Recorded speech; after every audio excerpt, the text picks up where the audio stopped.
Hello guys, இப்போ வந்து நம்ம டிஎன்எம்சி வெப்சைட்டில் போய் ப்ரொவிஷ்னல் சர்டிஃபிகேட் அப்ளை பண்ணுறதுக்கு என்னென்ன டீட்டெயில்ஸு அதை பற்றி நம்ம இப்போ பார்க்கலாம். ஃபஸ்ட்டு நமக்கு வந்து டிஎம்இயில் அலாட்மெண்ட் ஆர்டர் வந்திருக்கணும் மெயிலில். ஸோ நம்ம டிஎம்இயில் அலாட்மெண்ட் ஆர்டர் வந்ததுக்கப்புறம் தான் நம்ம போய் அந்த காப்பியை எடுத்துக்கிட்டு போய் நம்ம எந்த காலேஜில் நமக்கு கொடுத்துருக்காங்களோ அந்த காலேஜுக்கு நம்ம போகிற மாதிரி இருக்கும்.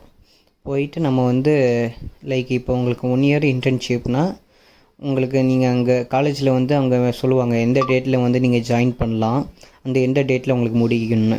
இப்போ லைக் உங்களுக்கு வந்து இப்போ இன்றைக்கி அலாட்மெண்ட் ஆர்டர் வருதுன்னா லைக் ஒரு நீங்கள் வந்து October 5 வந்து நீங்கள் ஜாயின் பண்ணிக்கலாம்.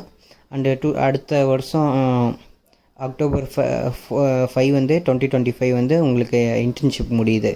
இந்த மாதிரி அவங்க 1 இயர்னால் 1 இயர் இன்டர்ன்ஷிப் டைம் சொல்லுவாங்க. ஸோ நம்ம அந்த டேட்டை நமக்கு ரொம்ப முக்கியம். ஸோ நம்ம அந்த டேட்டை மட்டும் வாங்கிட்டு வந்துட்டதுக்கப்புறம் தான் நம்ம டிஎன்எம்சி வெப்சைட்டில் போய் ப்ரொவிஷ்னல் சர்டிஃபிகேட் அப்ளை பண்ண முடியும். அண்டு ஒன் மோர், இது நீங்கள் இப்போ ப்ரொவிஷ்னல் சர்டிஃபிகேட் அப்ளை பண்ணுறீங்கன்னு வச்சுக்கோங்களேன், அந்த ப்ரொவிஷ்னல் சர்டிஃபிகேட் இருந்தால் தான் நீங்கள் போய் இன்டர்ன்ஷிப் பண்ண முடியும். ஸோ நம்ம அதை பற்றி இப்போ உள்ளக்க போய் பார்க்கலாம். ப்ரொவிஷ்னல் சர்டிஃபிகேட் இப்போ நம்ம வந்து ப்ரொவிஷ்னல் சர்டிஃபிகேட் உள்ளக்க கிளிக் பண்ணால் இந்த மாதிரி உங்களுக்கு காட்டும். ஸோ இந்த மாதிரி காட்டுற இதில் வந்து நீங்கள் என்னம்மா பண்ணணும், choose the institute or hospital medical காலேஜ்னு கொடுத்துருக்காங்க பார்த்தீங்களா. அதில் உள்ளக்க போய் நீங்கள் வந்து இங்கே எந்த காலேஜு, எந்த உங்களை மெடிக்கல் காலேஜ் இதை மாதிரி அலாட் பண்ணியிருக்காங்களோ நீங்கள் அந்த மெடிக்கல் காலேஜ் நேமை நீங்கள் அதில் என்டர் பண்ணுற மாதிரி இருக்கும். அதுக்கப்புறம் நீங்கள் போய் நீங்கள் எந்த காலேஜில் உங்களுக்கு அலாட்மெண்ட் ஆர்டர் கொடுத்துருக்காங்களோ அந்த காலேஜில் உங்களோட டேட் சொல்லியிருப்பாங்க பார்த்துருப்பீங்களா, சிஆர்ஐ டேட்டு. ஸோ நீங்கள் அதை வந்து மென்ஷன் பண்ணுற மாதிரி இருக்கும். லைக் இப்போ நான் சொன்ன பார்த்தீங்களா, ஆல்ரெடி உங்கள்கிட்ட சொல்லியிருப்பேன். இப்போ 5 October 2024 உங்களுக்கு கொடுக்குறாங்கன்னா இப்போ சிஆர்ஐ எப்போ உங்களுக்கு இன்டர்ன்ஷிப் முடியுது, லைக் 5 October 2025 முடியுதுன்னா வச்சுக்கோங்களேன், 1 இயர் இந்த மாதிரி உங்களுக்கு நீங்கள் அதில் மென்ஷன் பண்ணுற மாதிரி இருக்கும்.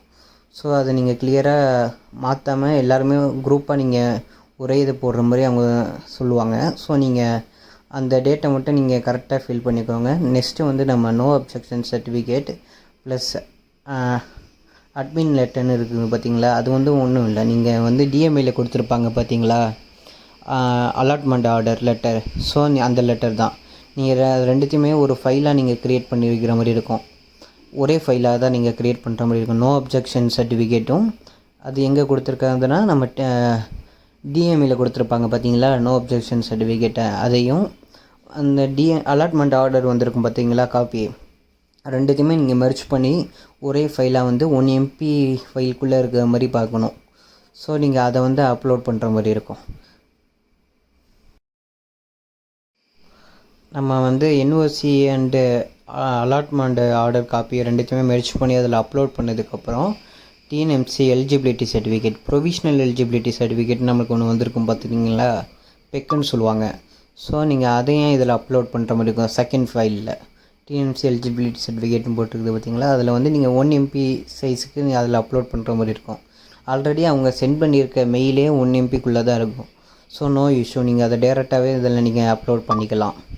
அப்லோட் பண்ணிவிட்டு do you have TNMC provisional registration number, நம்மள்கிட்ட ரெஜிஸ்ட்ரேஷன் நம்பர் இல்லாட்டி நீங்கள் நம்ம நோன்னு கொடுக்குற மாதிரி இருக்கும். சரி, இது நம்ம கரெக்டாக ஃபில் பண்ணி முடித்ததுக்கப்புறம் நம்ம பேமெண்ட் ஆர்டர் இருக்கும்.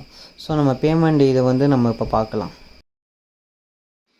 நீங்கள் டாக்குமெண்ட்ஸை ஃபஸ்ட்டு 2 ஃபைலை நீங்கள் அப்லோட் பண்ணதுக்கப்புறம் சேவ் கொடுக்கணும். சேவ் கொடுத்ததுக்கப்புறம் பேமெண்ட் ஆப்ஷன் வரும். ஸோ நீங்கள் நல்லா செக் பண்ணி பார்த்ததுக்கப்புறம் பேமெண்ட் கொடுங்க.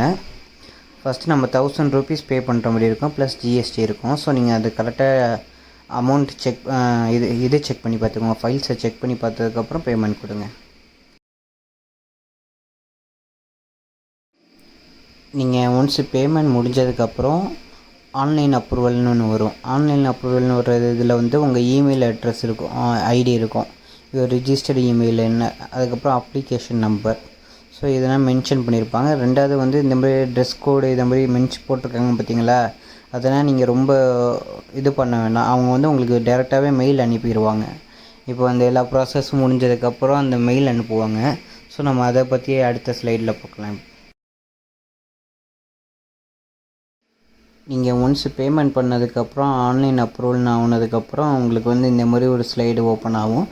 அந்த இதில் வந்து நீங்கள் உங்களோட டீட்டெயில்ஸ்லாம் இருக்கும். நீங்கள் அப்ளை பண்ண எந்த காலேஜ், அந்த college CR duration and documents அதெல்லாம் இந்த இடத்துல இருக்கும்.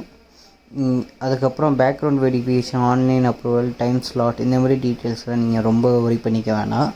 ஜஸ்ட் அவங்க வந்து மெயிலில் உங்களுக்கு வந்து ப்ரொவிஷ்னல் சர்டிஃபிகேட் சென்ட் பண்ணுவாங்க.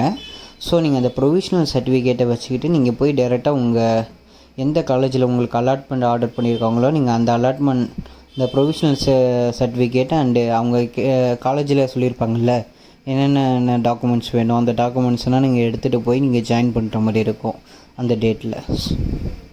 தேங்க்யூ.